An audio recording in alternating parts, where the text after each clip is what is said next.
રાજ્યમાં રૂપિયા પડાવી ભાગી જતી દુલ્હનનો વધુ એક કિસ્સો સામે આવ્યો છે।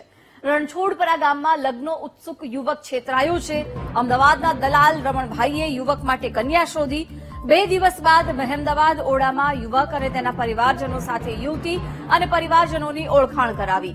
યુવકે તેજલ નાયક નામની યુવતી સાથે લગ્નની હા પાડતા સૌજીભાઈ દલાલે 50,000 માંગ્યા। યુવકે 50,000 આપી લગ્ન નક્કી કર્યા। સાથે જ લગ્ન સમયે 2 લાખ રૂપિયા આપવાની બોલી કરાઈ।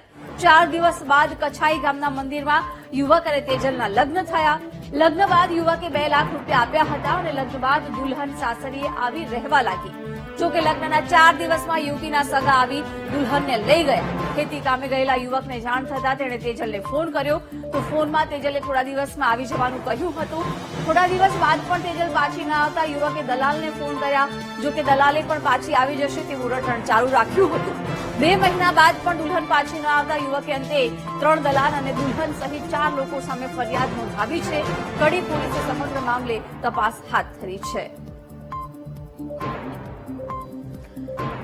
લૂંટેરી દુલ્હન છેતરી ગઈ છે। લગ્નના 4 દિવસ બાદ તેજલના સગા ભાઈ આવી રિક્ષામાં લઈ ગયા હતા અને ત્યાર પછી તે પરત આવી જ નહીં, જેને લઈને અત્યારે યુવકે દલાલ સહિત આ યુવતી સામે ફરિયાદ નોંધાવી છે। લગ્નની લાલચ આપીને યુવકને છેતરવામાં આવ્યો।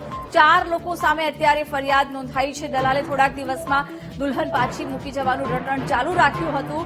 જોકે 2 મહિના બાદ પણ દુલ્હન પાછી ન આવતા યુવકે આખરે ફરિયાદ નોંધાવી છે। રણછોડપુરા ગામના યુવક માટે દલાલે દુલ્હન શોધી હતી। યુવક અને પરિવારજનો અમદાવાદ જઈને 2 દલાલને મળ્યા હતા અને લગ્ન કરવાનું નક્કી થયું હતું। મહેમદાવાદ ઓડામાં દુલ્હન અને તેના પરિવાર સાથે ઓળખાણ કરાવવામાં આવી હતી। મૂળ વલસાડની તેજલ સાથે લગ્ન કરવા યુવકે હા પાડી હતી અને તે સમયે 50,000 રૂપિયા પણ આપ્યા હતા અને લગ્ન વખતે 2 લાખ રૂપિયા આપવાની વાત થઈ હતી। લગ્ન સમયે 2 લાખ રૂપિયા આપવા માટેની બોલી કરાઈ હતી અને તે લગ્ન સમયે આપવામાં પણ આવ્યા હતા।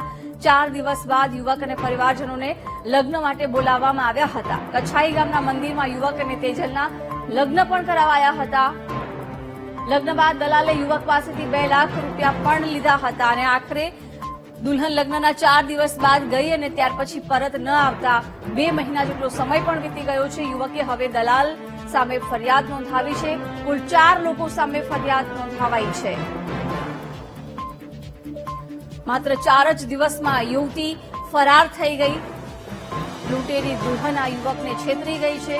2.5 લાખ રૂપિયા પણ પડાવી લેવામાં આવ્યા છે। દલાલે થોડાક દિવસમાં દુલ્હનને પાછી મૂકી જવાનું રટણ ચાલુ રાખ્યું હતું। જો કે 2 મહિના બાદ પણ દુલ્હન પાછી ન આવતા યુવકે ફરિયાદ નોંધાવી છે।